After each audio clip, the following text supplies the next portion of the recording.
We're rolling, brother. Cool. All right, so you want to start us off a little bit? What do you want to talk? I mean, how do you do these things? I know we're recording, but kind of give me an idea, like what how do you roll into these things? So I usually have an intro. I just kind of come in with my little basic intro, like, "What is up, guys?" It's episode in this case would be, "What is up, guys?" It's episode 36 of Your House, Our Rules. We are here today with Michael Wallet, actually my realtor, who got me my house, and he introduced me into that world, and he decided that he was going to do a podcast. So we're over here at his office on Glenway, Star One Realtors. If you guys want a fucking house, definitely hit him up because he is the fucking man. He decided that he wanted to do a podcast. I'm over here. I just got everything set up. We were going to do a video podcast so I could set this on the YouTube for Your House, Our Rules. We haven't really discussed how we're going to get this out. That's going to be something that I'm going to talk with him a little bit afterwards, but this will be coming up. No video. We were having issues with his thing. He has a really junky USB mic that is not picking up. So just rather than restart everything and get the video, we figured we'd just do it this way and I'll put a post out. But yeah, we're here with Michael Wallet. Introduce yourself, man. Introduce the podcast that you're gonna be panning out on. Hell yeah, man. I appreciate that. That's a hell of a plug you just gave me too. And I'm kind of glad we're not doing the video, honestly. I mean, I look like shit. I haven't showered since last night, so I think we just kind of keep it. Might want to back off the mic just a little bit. I think we keep it. On the audio only. But so no, I'm Michael Wallet. I'm with Star One Realtors. Like Keith just said, I'm on Glenway Avenue. Been doing this a long time. 38. I've been doing it for 16 years, man. You are 38? 38. 38. I thought you were 35 when you got me the house, but I've been in there about a year and a half. Well, so yeah. I mean, close to it. Yeah, you were just talking to me. You said that you would get me fucking Slipknot tickets at Heritage Bank to come help you do this. And when I walked in here, he's like, "Do you ever see my tattoo?" And he pulls up his shirt, and he has every single one of the original masks of Slipknot on his back. That's right. And I was like, "Damn!" I was like, I didn't get to see him with Jordison, unfortunately, for the first time. And he was like, "Yeah, man, the first time I saw him was 2002. I was like, holy shit. Yep, I was like 02 or 03. They came into U.S. Bank. I actually saw him a couple of times at U.S. Bank. I've seen him at Rupp. I've seen him a bunch of times at different festivals and shit like that. You saw him at Rupp Arena? Oh, yeah. Yeah, I had my old production manager, Luke Crawford, at Allied Window. He actually was from Iowa, and he said that he got to see him play in Des Moines. Oh, that would be sweet. He said it was crazy. He was running security, so he was at the front, catching bodies and stuff. I know people were crowd surfing. Yeah, man. Dude, their live show, it's like nothing else. I mean, especially now. I mean, they've got so many albums out, and they just kind of do what they want and do what they feel, which is awesome because they've gotten to that point. They've worked their ass off to get to that point. Oh yeah, and they created that whole fucking metalcore rap sound that they had, man. It's fucking innovative in the fucking metal industry, and it's why they're one of my favorite rock bands. Oh, for sure. They're fantastic. Yeah, I got that. The masks around a huge S that goes back my spine. The little Slipknot symbol that they have. Yep, and that was 3-hour sessions. 3-hour sessions. Yep, 9 hours on my back. So that was pretty dope. So my buddy Chris Robinson, he actually got his tattoo. He has a Mexican skull with flowers and stuff like that. Yeah. I think it was a half sleeve, and I think he ended up doing 2 9-hour sessions or some shit like that. He's one of those guys that is you know what, just keep plugging me with it. Go ahead. And the dude was like, you know what, I'm down to keep going if you're down to keep going. Sure. So he was like, fuck it, let's do it. Yeah. See, I mean, it was fine. It was just eventually you get so numb to the pain, but you're anxious. Yeah. You know what I mean? Sitting in that chair for so long. Right. It's just the guy did one half of the masks, the other half of the masks, and then the ass down the middle. But yeah, dude, that was dope. I can't wait to see them again in June it's gonna or be July great. or whatever. I heard the sound at Heritage isn't all that great though. I don't know if you've been there. I don't know. I've never been there for a concert. Actually, you know what? I have been there for a concert. It was all right. It wasn't. I mean, it was a country band I went. So yeah, no shit. I was. That was for for a girl. For a chick. You went for a chick. Yeah, I went for a chick. Done that way. That's the. Oh, hey, dude. That's the only country music concerts I've ever been to is for a female. For sure. But we're gonna go to this fucking Slipknot concert. We're gonna wild out. Oh, dude, that's gonna be fun. Yeah. It's me, you, the guy I train with. Josh, who's a fucking nut. They call him Mosh Josh for a reason. The guy you train with? Yeah. I met him, right? The old school boxer? No, that's my buddy Mike's the other buddy is an old school boxer. No, my buddy Kramer. I don't know if you've met Jeff Kramer. I don't. My think buddy so. Kramer's going. He was one of the ones that have gone with me to an original Slipknot concert back in really? 02, 03. Okay, so I've been going to fucking Slipknot concerts with him. We got some old heads in there, for man. a long, it's gonna be 20 good. years. 20 and plus, years. I know this guy right here, Michael Wallet's wild. Unfortunately, you can't see him, but like, let me tell you something about this guy. Like, he is like the Jordan Belfort of Glenway Avenue. He's like the Wolf of Glenway. I pride myself on that sometimes too, a little bit too much, honestly. Yeah. But yeah, dude, I like to have fun in what I do, man. Yep, honestly, for sure. Doing this for a long time, it's not only is it the biggest purchase of most people's lives, unless they buy a $400,000 car, right? Yeah. But it's a stressful process, and the less stressful you make it, and the more relaxed they are, and the more fun you make it. Right. It's just, I mean, like you and I, we had fun. Yeah. I mean, we had a lot of fun with this process. It was fun. It was a hard time when we were buying it, too. I don't know if it's still like that quite now, but, like, we would go 5 houses up on the market that we were looking to look at, and, like, maybe one of them we could actually look at. Yep. And it was like, put it under contract or let it go because it's going to be gone by tomorrow. I mean, honestly, dude, that's what it is. It's like that right now. It is still like that. Yeah, I mean, interest rates have gone up an entire percentage point, so they were probably in, like, the low to mid threes when I think you were buying. Yeah. And they're now at, like, 4.5 or just a little bit even above that. Okay. So that kind of takes down the demand a little bit. So sellers have a little bit better. I mean, they have a better opportunity of selling still in this market, but buyers have a better opportunity of getting something under contract because instead of having 5 under contract and only seeing one, or 5 showing schedule and only seeing one, you've got a couple more than that available. Exactly. So yeah, I've heard it was a little bit better. Most people, I know, it's a lot stabilized of people, a little bit. know a lot of people who've been buying houses and they said it's about the same. Yep. I was like, that's kind of hard to believe. Well, one of the things that I thought might have affected it was Biden taking office because Trump was a big realty guy or whatever. So I thought that might have to do a lot with it, but apparently it's still just going strong. I guess it is. I mean, a lot of that too has something to do with the foreclosures and short sales not being as prevalent as it was years ago. I mean, shit, and I started this in 04, 05. And when I started new construction and all that stuff, it was popping off similar to what is popping off like now. Yep. And then we had that dip in our market in 08. Well, foreclosures and short sales were the biggest thing. So you could go out and buy a foreclosure, cheap house, put some money into it, and now those houses are worth a ton. When you don't have as many of those houses on the market, the foreclosures and short sales, and it's all consumer-owned people that are living there and have done the work and have done things to it and prettied it up for people to buy, those are the only ones on the market, and because of that, you get a lot of buyers, you get a ton of demand. So it's all supply and demand. When the supply goes up more, like it will, okay, then demand goes down a little bit, and that's when it starts to stabilize. And then vice versa with exactly. it. Yeah. So, like I said, guys, you need a house. This is the man to talk to. He does good things. He fucking got me a hell of a deal. Him and fucking Dan got me hooked up with a 3.25 interest rate on the motherfucker. Some of that had to do with my credit, but yeah. Well, it's a good situation to be in. You were smart too. You saved your money and did what you needed to do to put yourself in a position to buy. So exactly, man. Yeah. Shout out to my parents too for fucking giving me the opportunity to fucking kind of crash in the fucking basement for a while and let me build up the thing. What part of Florida did they move to? They moved to a place called the Village, which is it's like an hour and a half so between, like, if you do make like a triangle between Orlando and Tampa Bay and kind of like converge on them like at a right angle. It's like an hour and a half in between in that way. Gotcha. So yeah, they're living in a retirement community. I actually just booked my parents just booked me a flight out there to come to visit them the week after our show. Next week, Saturday, April 9th is Base at the Barrel if you guys want to check that out. And I decided that after all the work that I've been doing, because I've been grinding so fucking hard on this shit, that I'm going to go take a little extended weekend down in Florida with my parents, come see the new house and stuff. Hell yeah. Yeah, so that'll be fun. Yeah, it should be a real good time, man. But I'm looking forward to coming out to that show. I don't think I've ever seen you perform. I've only done a couple performances, only one in Ohio so far. Yeah. And it's actually me and Bailey who are doing it back to back, but we did finish up our set this Saturday, and it's gas. Nice. Bro. It's going to be a good time. We got a bunch of people who saying they're coming out. Yeah. It's one of those things though where you have people at shows and they're like, hell yeah, I'm gonna come, and they don't show up or whatever. Right. But it looks like there's a lot of hype around it. I've got fucking an after party that we're gonna do. That's at a friend's barn out there, and we're gonna have fucking sound and visuals running running all night. Fucking, he said that people are allowed to camp. So that'd be we're giving sweet. people options that they don't have to drive all the way back down to Cincinnati and stuff. They can fucking stay out there and just party through the night and do whatever the fuck we need to. So That's awesome. It's going to be a fucking great time. If y'all have the time, I definitely recommend you do it. Base of the Barrel. There. Check it out on Facebook. I'll be there. Oh yeah, appreciate that, brother. Hell yeah. Yeah, but so you want to talk about the Reds and the Bengals a little bit?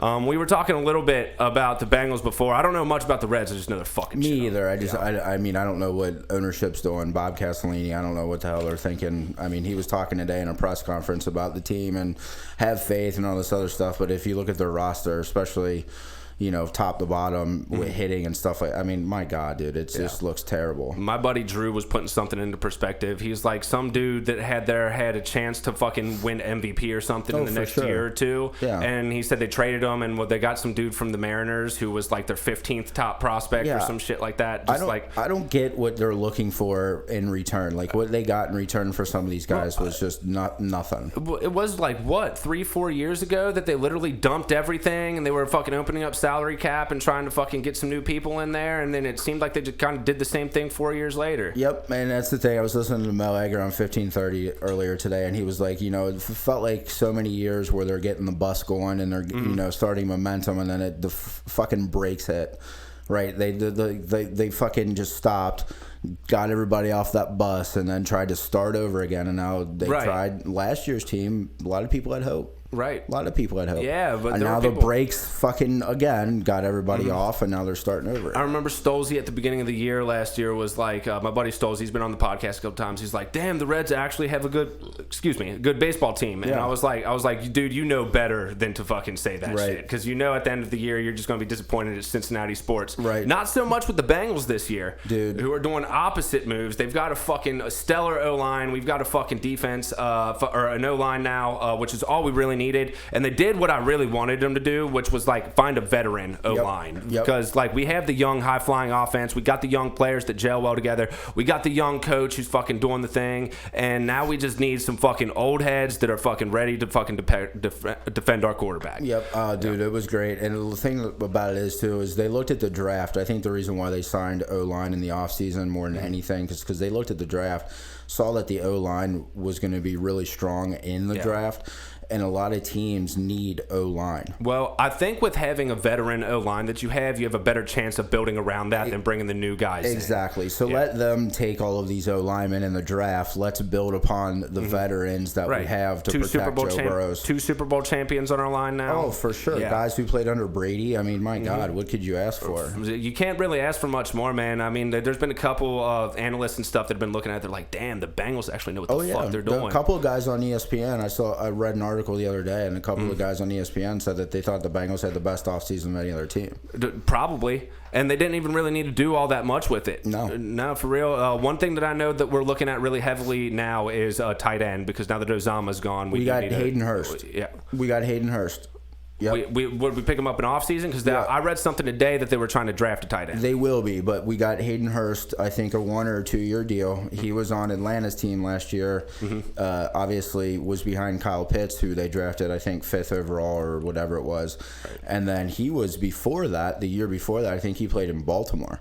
Right. And he was fucking a stellar star. Like, he was fantastic. Yeah. And I think they traded him to Atlanta. I don't know. Or maybe he played Atlanta the year before. I'm not sure of the logistics of that. But he was fantastic. Yeah. Before he got looked over and passed over by somebody else. So to have him on our team for a year or two, I think it's going to be fantastic. They draft another tight end, can learn from him. Exactly. I mean, they're doing fucking build him from underneath. Dude, the Bengals are building something so special. My biggest thing is I just hope Joe Burrow sticks around to see it. I do too. There's a lot of people out there who are a lot of the analysts are like, there's no guarantee that he sticks around, and like all the Bengals fans are like, bullshit, you're full of shit, he's from Ohio. And I'm like, if he's smart and sees the fucking history of this franchise, he'll get the fuck out. Well, that's the thing. But I mean, the thing about it is we fucking second year Super Bowl appearance. Like, it's hard to fucking argue with that. We're doing the things that we need to for Burrow. So that's what I said the other day to a buddy of mine. I was like, dude, if they continue to show Burrow that they're building the team around him, I think that'll entice him. But mentioning the word guarantee, I heard the other day that they were talking about guaranteeing, like the Bengals might have the opportunity to offer him a 100% guaranteed contract. Yeah. might be the way that they have to go in order to sign him. It will. What they have, like, what, a 4-year deal that they give to all fucking draftees and stuff like that? So the rookie deal is 5 years. 5 years? Okay. Wait, so 4 years. So he signed, he signed for this year and the following year. It's a 4-year rookie deal. A lot of time to fucking do some shit, and then after that, we have to open up the salary cap. I think a lot of it depends on Burrow, too, because it's going to depend on how much money he wants. With that. And if I'm being honest, Burrow seems to have the mindset that he wants championships. He's not necessarily concerned about exactly, which is why I hope that he sees what ownership is doing and what they're trying to build around him.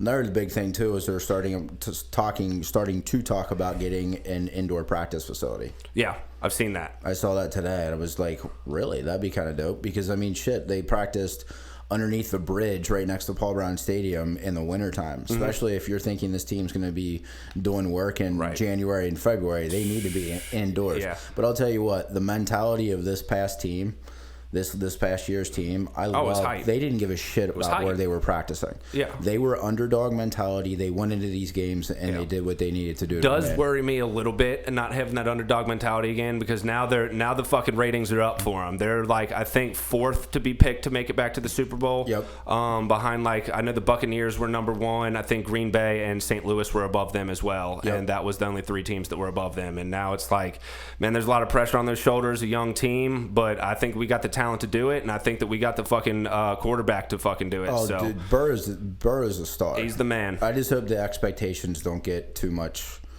hype to, Well, that dude is a fucking straight sociopath, bro. I swear to God, like, he handles every situation so well. Man. He just he gets in there and he fucking plays ball. Fucking the statistics that he have, like, in all his 7 must-game wins. I think this was right before they played Kansas City. He's like, Burrow's had like 7 fucking must-win games, and it was some stupid shit like 40 touchdowns, 4,000 fucking passing yards, and fucking no interceptions. Right. Just the most blatantly fucking stupid statistics. He didn't make mistakes. That's his biggest thing. He didn't make mistakes. Yeah, even with the O-line that he had. Exactly. I mean, he got sacked by everybody in the league this past year, and didn't make very many mistakes, and took his team to a Super Bowl. Can you imagine with a good O-line and a good defense like we've been building for the last couple of years? We're looking good. You put that around anybody but Burrow, and there's no guarantee in success. I think this is, the expectations are so high, and as well as they should be. Yeah, they should be high. Honestly. We need our coaching needs to handle that too, man, because the teams are going to start figuring this out. We got a young team, and I think that's throwing teams off a lot. Yep, I agree. I think that's definitely throwing teams off. So we need to figure out how to fucking adjust and move on in years to come. So it was funny because I was going into the season not knowing whether Zach Taylor was the guy. Yeah, you know what I'm saying? Everybody was, man. There were a lot of people who were saying that. I, for one, was like, give this man some time. Absolutely. Because, like, in Cincinnati, if you know anything about the environment around here, the fans suck. I'm just going to fucking say it. I've said it on multiple podcasts. I've said it to multiple people. The fans are so, like, you know what? They lose. They get to the season. They don't make the playoffs. All of a sudden, no one watches the fucking games and all that bullshit, and fucking just shits on them and stuff. And it's like, you're calling for Zach Taylor after his fucking second year. Right. It's like, this whole team is rebuilding. Like, the entire team, down to the fucking owners and shit like that. And, like, in our 3rd year with that head coach, now all of a sudden we're going to a Super Bowl, and now people are like, oh, yeah, he's the fucking one. It's like, you were calling for his head fucking 6 months ago during this season. Right. Yeah. I'll say this about him, man. To see him being so just, like, mellow and monotone and not taking things so seriously. I mean, he could have freaking fallen off the map with what happened last year and the year before that, and just said, you know what, this isn't going to work, right? Yeah. You know what I'm saying? But he didn't. He stuck with it. He stuck with it. Yeah. He kept pursuing. He kept building the team. He kept having a positive attitude. And then I look at him going out to bars. That's what I was about ready to say, man. And handing out footballs, dude. In 16 years, city involved. In 16 years, granted, we never had a playoff win with Marvin, but Marvin wouldn't have done anything like that, dude. Probably not. I don't see very many coaches that do that kind of thing. For him to do what he did and just rallied around and had this city rally around this team, dude, that shows his connectivity to Cincinnati. Exactly. And just his will to win, and he wants these fans to be behind him, and he'll take this team to heights that we've not seen in Cincinnati, and I think that shows so much about his character. Yeah, man. I love it. And we're seeing that fucking era of quarterbacks, the Bradys, the Rodgers, the Breezes, the Rivers, all of them fucking retiring and stuff. We're into that new era, and it's looking like fucking Burrows might be the top one. He is in the top tier. We're looking at a new era right now of fucking football, and hopefully we're at the top of it. Yep, that's why I said that season 3 years ago, or whatever it was, 2 years ago. I mean, if you want to count this season 3 years ago, where we went 1 in 15 or 2 in 14. Yeah, and then fucked around and like beat the Dolphins or something. Yeah, well, I mean, we got Burrow in the first. Still ended up hitting him. But it was like that season. If you look at that was a blessing for us because we wouldn't have had the opportunity. I mean, I was talking about throwing the season. I heard, for sure. Yeah, no, I just wanted Burrow. I heard Miami offered them a great deal of picks and just all kinds of stuff for Burrow that year in the draft, and Mike Brown and Zach Taylor were adamant, saying you could throw us your stadium and your fucking cheerleaders, and we're not giving anybody away or anything up not to take Joe Burrow. For sure. Yeah. But you know what should be given away? Jada fucking Smith, dude. Nice little segue. You said you wanted to talk about that a little bit. I mean, it's something that's been in the news much. I think we can talk about a little bit more of the broader subject at hand with it, because to be honest with you, I don't care much about the celebrity bullshit, like getting slapped or whatever. But, Will Smith is an icon in our lives. He was in Fresh Prince of Bel-Air in the 90s. A lot of us watched that at Nick at Night as kids and stuff like that. You're a little bit older than me, but like he was an icon growing up to us. And to see him just kind of like losing it and fucking at the Academy Awards, like it says something. And there's definitely been a lot of torment that's going on in this dude's head because of Jada and fucking the things that are going, fucking leaving him for August Alsina and then like having that open relationship and coming back, and he's crying on YouTube for the rewind and all that stuff. It's just crazy shit. Now you get this, and like when you look at the thing, and I'm not going to sit here and lie, the fake looked a little slap, or the slap looked a little fake. Yeah. But when it comes down to it, like he was laughing at the joke at first, and then he kind of saw that she wasn't okay, and then he went up and just slapped Chris Rock. Right. And the thing about it, man, is like from like a comedy aspect, I joke around a lot. I'm fucking known as like one of the most offensive people that you will ever meet. And like when it comes down to it, comedy is something that we fucking use to reflect light on fucking dark situations. And when you're walking up and slapping people at fucking slapping comedians and stuff like that, what do you fucking put to other people? Like now you're saying that like if someone makes a stupid joke at the fucking local comedy bar, you should go up and slap them type shit. Like nah, man, fucking comedians should be able to make their fucking jokes. It wasn't even a bad joke. It wasn't a bad joke, and it's not like it was overly offensive. Okay, and I mean regardless of what he said, and you can take it one way or another. I think what Will Smith did was a little, and not even that. It wasn't even as much the slap, honestly, is what he fucking said afterwards. He said, "Keep my wife's name out your fucking mouth." Yeah, and said it twice. And it's like, dude, that goes a little too far. And here's the thing, like guys like Dave Chappelle and even Joe Rogan and Anthony Jeselnik, like some of the top comedians have talked about like, hey, we can't, our First Amendment right, and like anything as far as freedom of speech, even to a comedian, like that shit's out the fucking window anymore for those guys. Right. And it sucks because, I mean, like his Netflix, Dave Chappelle's latest Netflix special, they were talking about wanting to take that down and all this other shit, and Joe Rogan for some of the shit that he said. But the thing about taking him Dave off Chappelle Spotify is he's just like, Dave Chappelle is not fucking cancelable, man. Fucking, he's just too up there. Well, it's all about money. Dude, it's all about money. It's not even about money, man. Fucking Dave Chappelle has fucking been doing this for a while. He says what he wants to. He went after the trans community and got away with it. Right, that doesn't happen. But think about it this way. The reason why I say it's about money is because if it was another comedian that wasn't anywhere near the notoriety of Dave Chappelle and they said that same joke, they would have been taken off Netflix or anything else in a heartbeat. I think he gets the notoriety not because of the money that he makes, but because of his willingness to say what he wants to and fucking telling them to fuck off. As every comedian should be able to, and quite frankly, everybody should be. They don't. Everybody in the world should be. That's I believe that too. I mean, seriously, but understand though, and I've said this a lot of times to a lot of different people.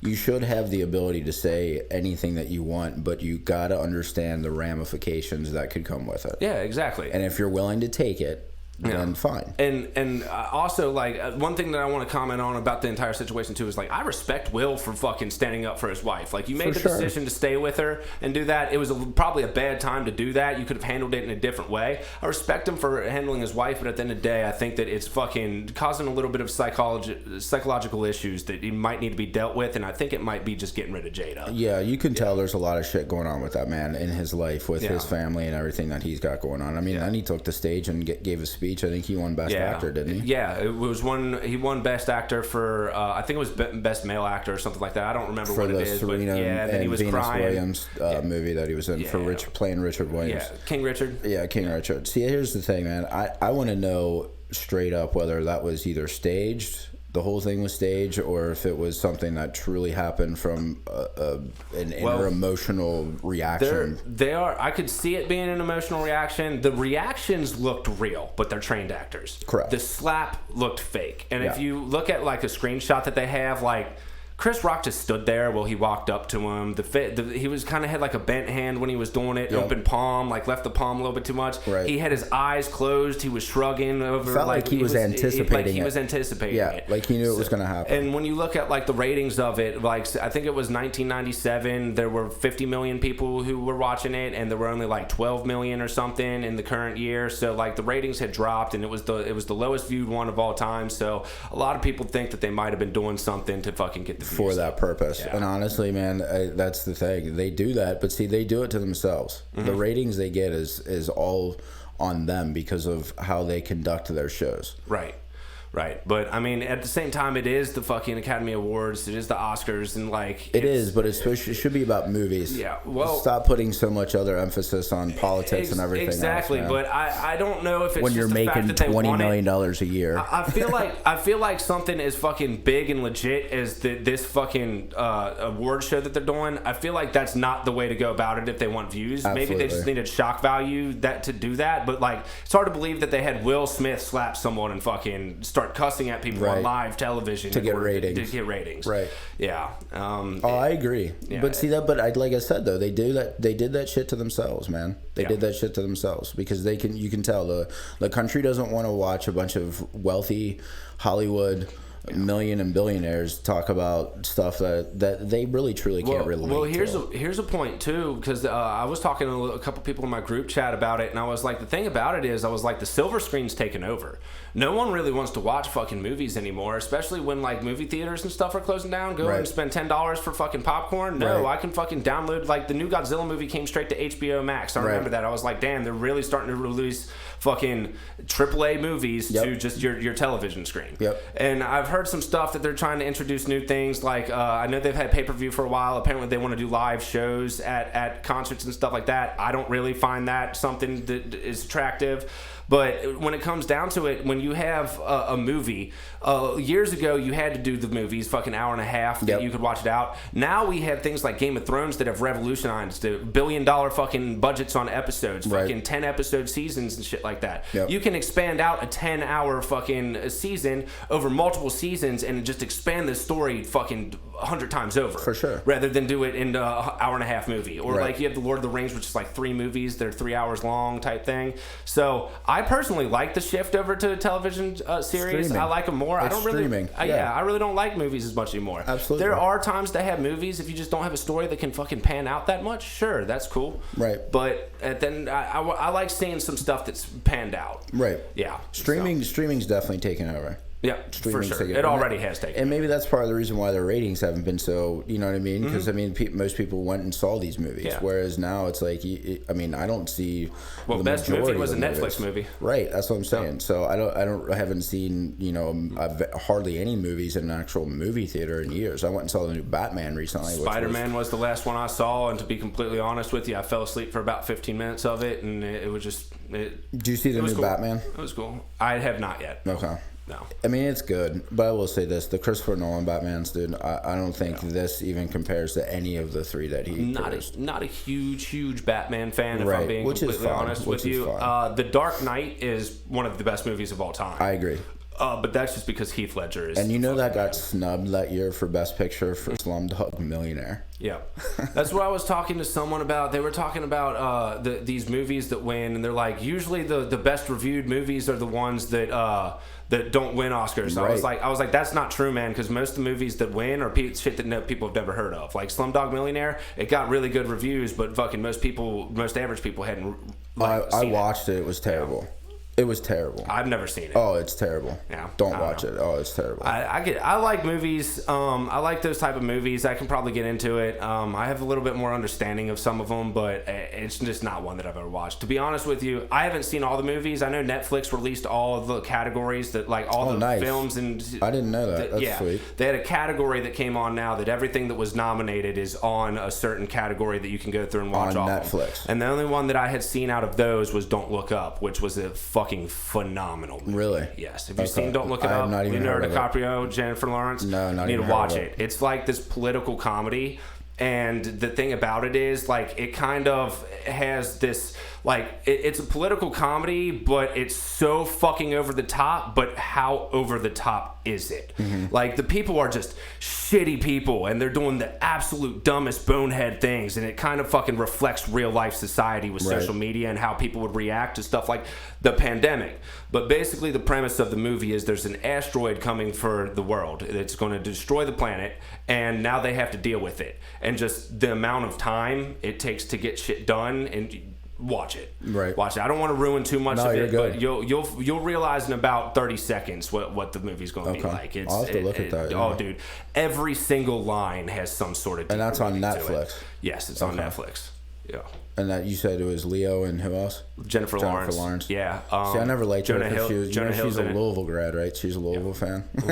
Oh, she's a Louisville fan? Oh yeah, she's a Louisville grad, Louisville fan. Fuck that. Go that's Kentucky. That's what I said. Yeah. Yeah. See that jersey hanging up behind you? Yep. It's got John Calipari's autograph on it. Yep. Oh. Man, I've been a Kentucky fan since the day I was born. Unfortunately, they got beat by St. Pete's. Yep. Yeah. So was I. But I came you know out of the what? womb as a Kentucky fan. Dude, I was a little bit upset about it, but seeing how they made it to the Elite Eight, it took softened the blow just a little bit. I mean, it did. And honestly, my buddy Dan said this in a group text when the night that Kentucky lost. He was like, you know what? Everyone's like, oh, how are you doing? Because I had like 53 text messages like within 5 minutes of the buzzer going off in that game. Swear to God. I should have screenshot it. Oh, dude, it used to be like that all the 53 time. text messages. I don't follow college basketball as much as I used to. I'm still a huge Kentucky fan. Right. I definitely watch the game, but like it used to be when they would lose, everyone was texting me just talking shit. Oh, yeah, for just sure. talking all kinds of shit. So I opened up the group text and I'm in with a bunch of my close friends, and my buddy Dan actually, he was right when he said this. He was like, you know what? He's probably fine because it's a lot easier for him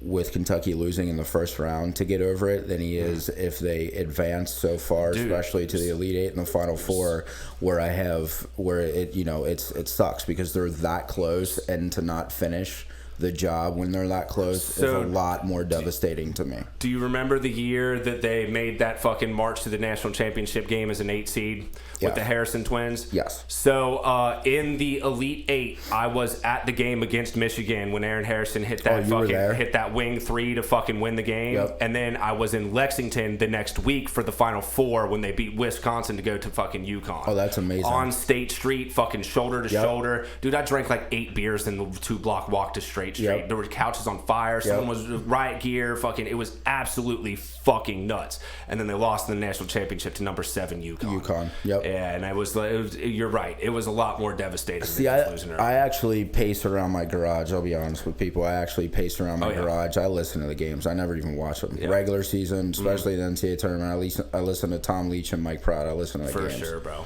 They're so intense with it, man. Like when Aaron Harrison hit all those threes that year when they were making their way to the national championship, he went psycho when he was hitting those threes. Dude, and I broke down and started crying. Like I was, bro. We were at Lucas Oil and I was there with my dad, and we were like, I've never seen my dad jump so high in my life. Like at that time, like late 50s, just fucking getting up in the air. Like Michigan fans right in front of us. Oh God, it was so sweet. That year they went 38-1. The year after that, oh yeah, and they had Carl Anthony Towns. Oh God.